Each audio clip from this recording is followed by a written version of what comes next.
Because it ain't benefiting you to sit at home all day playing video games, smoking some goddamn weed.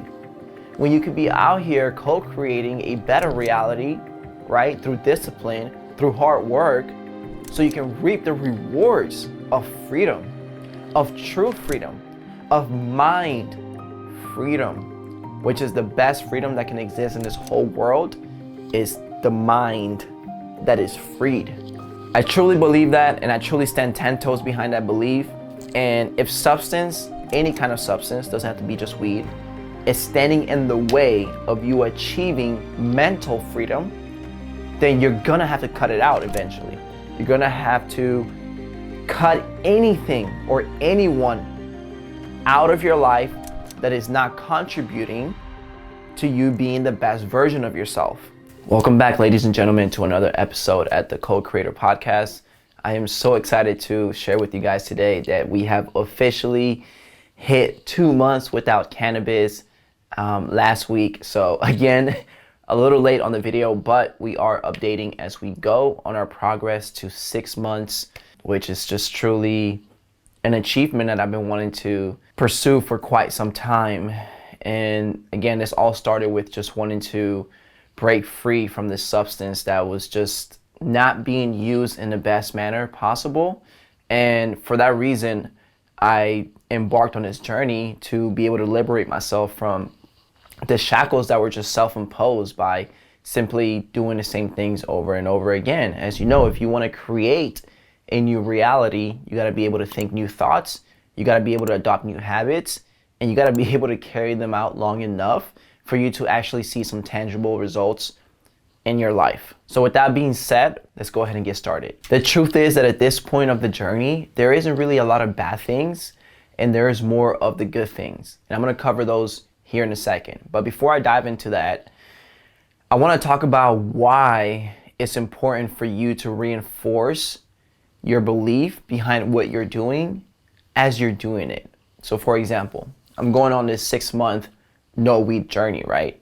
Well, I wrote down on the last video, you guys seen a 30-day video, I gave you guys a list on how I was going to get sober, why I wanted to get sober, and what I was going to do to make sure I stay sobered. And the reason why I choose to go back and look at these things that I've written down is because I get re-inspired again by the emotion that I felt when I wrote these things down. Emotions have a tendency of creating motion, right?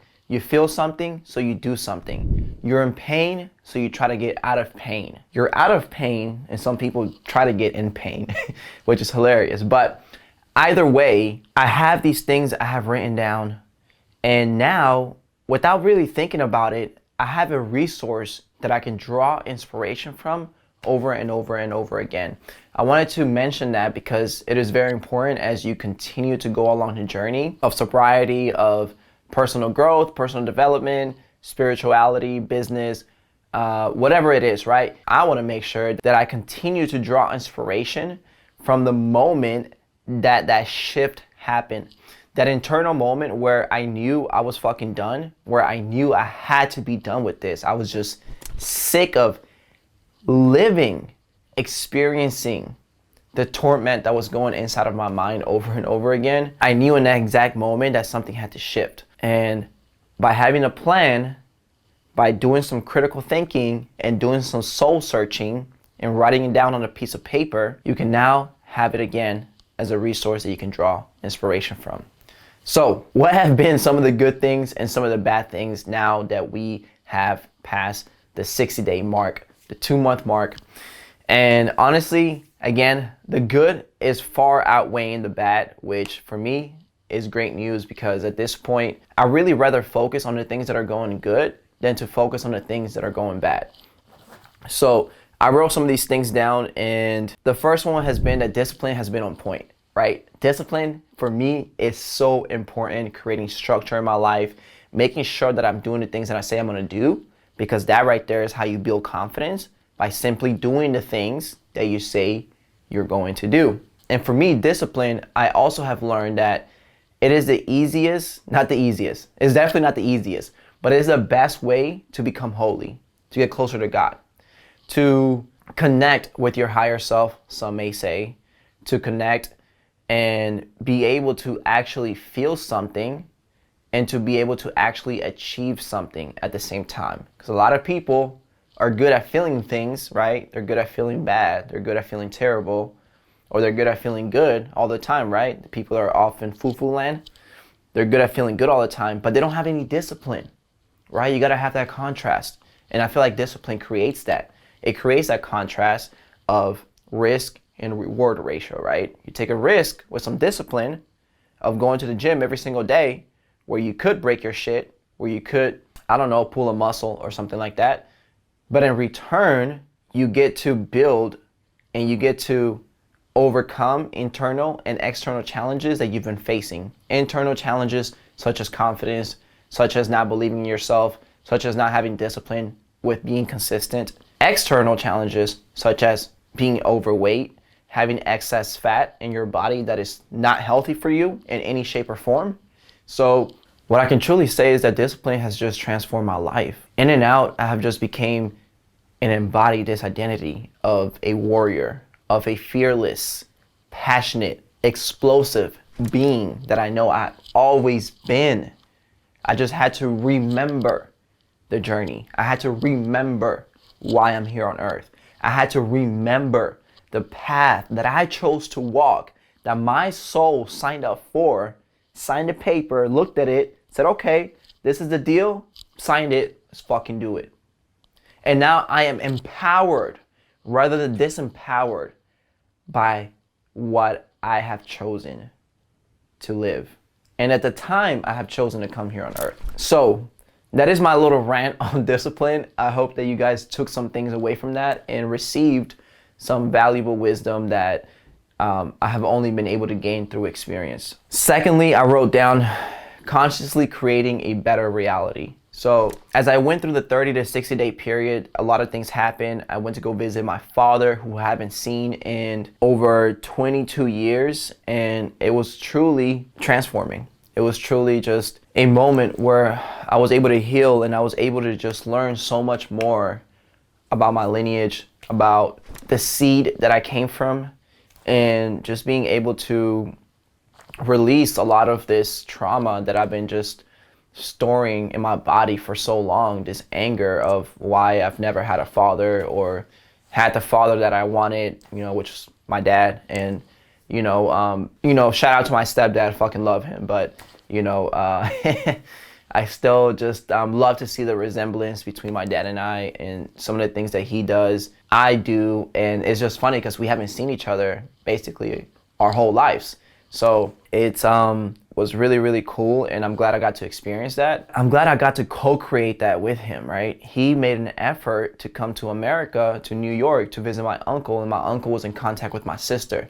So through my sister, I was able to arrange some flights with her, and we were able to go visit him.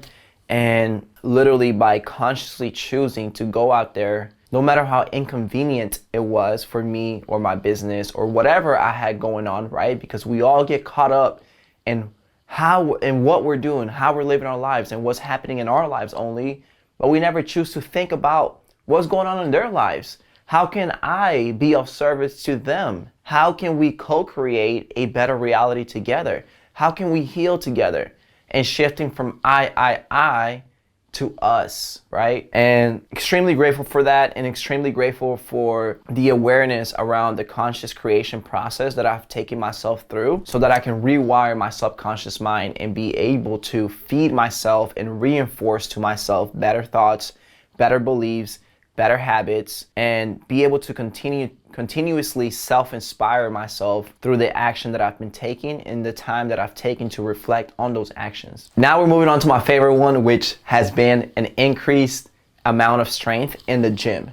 The boy is just looking and feeling good in and out of the gym. I cannot say and share with you guys how consistent my journey in the gym has been.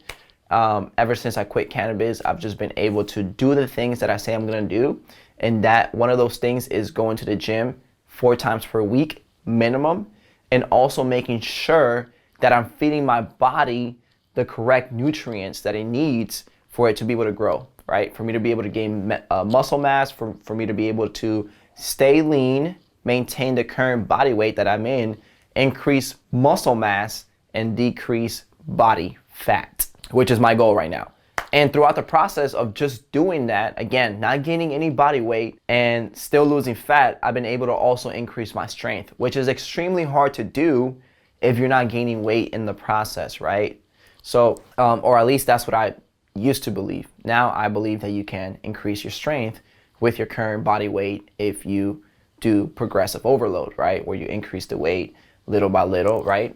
And it has just been amazing because I was also able to do my first muscle up, which was incredible because I've been trying to do and teach myself how to do a muscle up. It has taken 3 years for me to learn how to do a muscle up, and I finally achieved that. So that was one of the biggest achievements that I was able to create in this process of sobriety. Next one is going to be better communication. I've been able to communicate better with myself, therefore I've been able to communicate better with other people as well. I have been able to be more authentic and be able to be more consciously aware of the words that are coming out of my mouth. In the Bible, I forgot what scripture it is, but it does say that it's not important so much what goes in your mouth, but rather what comes out of your mouth. And I've always thought this to myself, was like, how can there be all these pastors or these people in the ministry that are overweight, but they're still successful? They seem to be happy and they have all the right things going for themselves, right? I'm a thinker, natural thinker. So I thought to myself, I said, well, let's look for some answers. Funny enough, as I'm going through different books in the Bible, because I read the Bible every single morning and I pray and meditate every single day, first thing in the morning, I came across a scripture that's literally said that. And I was like, wow, well, that makes sense. Enough of that. I want to go ahead and move on to faster critical thinking and decision making. Now, as we speak, I've been able to actually be able to sit down and use my energy to focus my thoughts to engage in a critical thinking session on different things, right? How to improve my life, how to grow my business, how to have better relationships. All three of the main pillars that I stand behind and I want to reinforce for me to grow in. So with critical thinking, there's really not a method that I have or anyone probably has, but really just being able to sit down with yourself and using your intention with your attention to be able to direct that energy to a desired goal. And I believe what happens in that process is critical thinking. So with decision making before in the past, it would take me a lot of time to make a decision sometimes, especially if it was something hard that was going to benefit me or help me move forward and grow. It was just sometimes take me, months or weeks to make that decision. Now it just takes me a day or a few moments to make the decision, integrate it, make it happen, and move on, right? And that is the name of the game nowadays, is speed, right? Efficiency, being able to be clear and concise with your decision making. And the best way that I can do that was to get sober, was for me to be able to be level-headed, not up here, not down here, but right here, and be able to see as far as I can see, and then use my faith to see even further to make better decisions. And now I make them quicker because I'm not making decisions just for me. I'm making decisions for all of us, the greater good of all humanity, to be able to raise the human collective consciousness and be able to push things forward and leave this earth knowing that I did everything that I could to make this world a better place. Now, I touched on something earlier that I will mention again, and that is that everything seems to be more balanced now. So instead of experiencing a lot of highs and lows like I used to before in the past, now in the present, where I currently just live in, I tend to be more balanced, right? Which in return creates a more emotional, stable life, a more emotional, consistent, neutral feeling life is the best way I can explain it. So instead of always being happy, instead of always being sad, I'm in this neutral space, which almost feels like a flow, which it is a flow, I believe, being in a neutral space. And being in this neutral space allows me to use my intellect to make better decisions, and allows me to use my logical thinking to continue to push things forward and continue to grow and continue to have my faith and conviction in what I'm doing. Versus if I was always happy, I would be engaging too much in my emotions of being happy in making happy decisions, which sometimes don't play out very well or don't pan out very well. On the other hand, making sad decisions all the time as well never usually pan out very well, right? You've heard that saying, do not say things when you're upset because you might not actually mean them. And I can totally relate with that. So with anything that I'm doing now, I try to be as level head as I can be. And I try to always keep a consistent flow of emotions going throughout my day. And for me, those emotions necessarily doesn't mean that I'm not happy or sad. I still experience those. But I am able to constantly bring myself back to this neutral space. And that has been just life-changing. That is the best thing that I can share with you guys, honestly, truthfully, that has been really, really, really great about quitting cannabis, quitting weed, ganja, whatever you want to call it, right? Gas, high tolerance.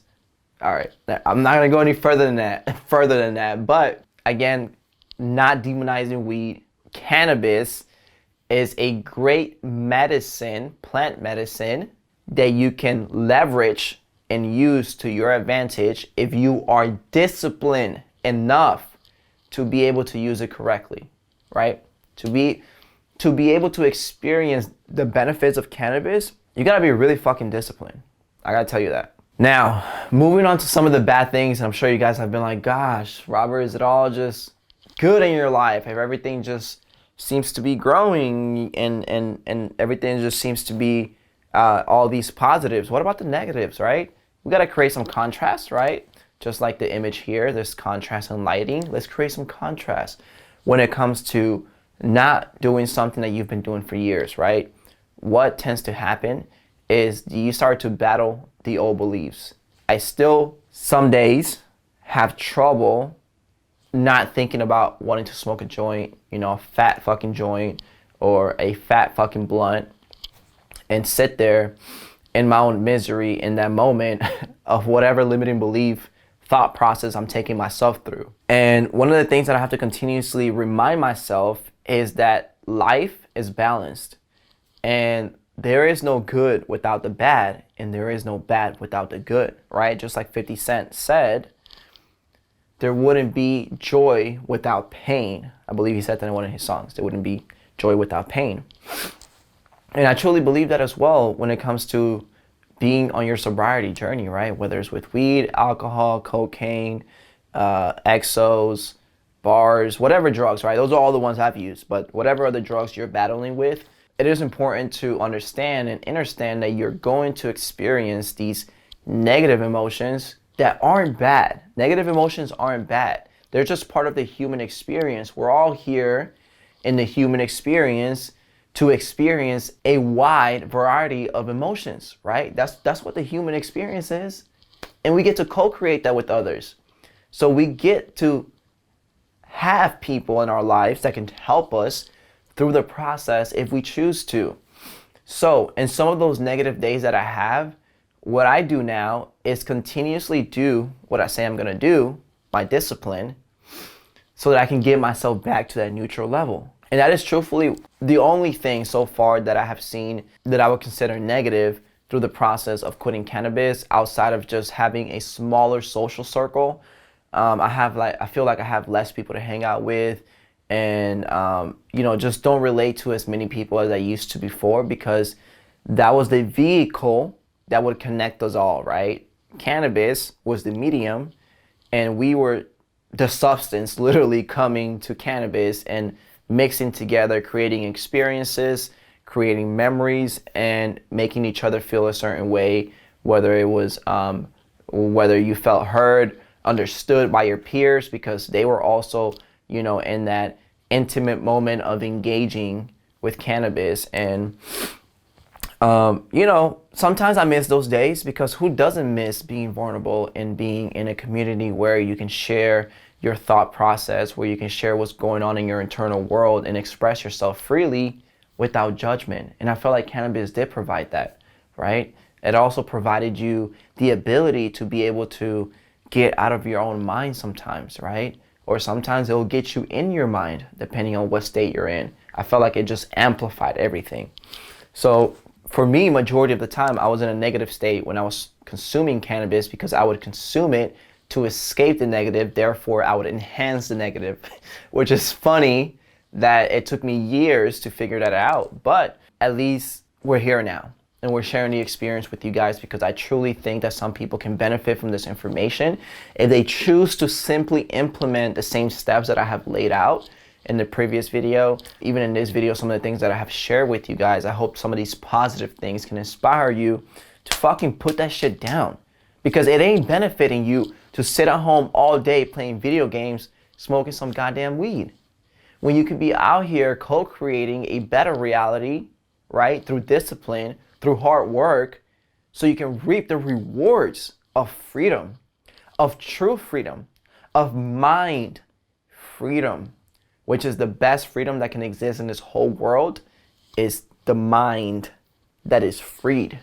I truly believe that, and I truly stand 10 toes behind that belief.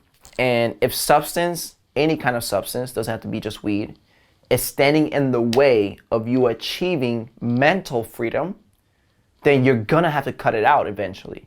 You're gonna have to cut anything or anyone out of your life that is not contributing to you being the best version of yourself. And if some people feel a type of way for that, or if you make people feel, which can't make anyone feel anything, but if you influence people to feel a specific way for you, doing something that is good for you, and it's negative, that emotion is negative, then they were never meant to be a part of your life. Or maybe they were if you wanted to live in a negative world.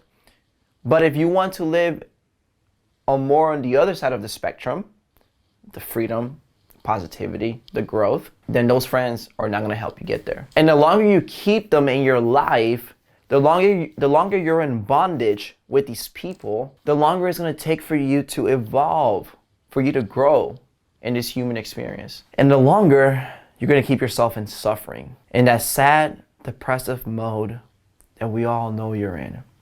Because we can see right through everything. We can see it in your eye that you don't even want to live anymore. We can see it in your eye that your spirit is dead. And that is no way to live, my friend. There is more that you can achieve by just simply slowing the fuck down, cutting out the things that don't need to be in your life, and chipping away one block at a time, 1 day at a time, 1 hour at a time, 1 minute at a time, 1 second at a time, 1 thought at a time, 1 effort at a time. That's what it takes to make progress. And progress doesn't mean that you have a guarantee of getting to the other side, of getting to wherever you want to go. But progress, sure as hell, is a good damn feeling. And guess what? No one can take that feeling away from you, because that feeling creates conviction in your life. And that conviction is irreplaceable. That conviction is confidence. That conviction increases faith. My friend, you have all the power. And I hope that this channel, I hope that you can find this video as a resource to be inspired by and be able to see that if I could do it, probably the most highly addictive person in this world to any substance was able to free himself for 60 days. Why can't you do it? Why can't we all do it together? Build a community and be able to grow and achieve our wildest dreams. It is possible. I want you to join me in the journey by simply subscribing to this channel or follow me on Instagram as well, where I'm going to continue to drop content like this to reinforce and remind you guys of what you already know. And with that being said, I'm going to see you guys for the 3-month video and the next episode. Stay tuned.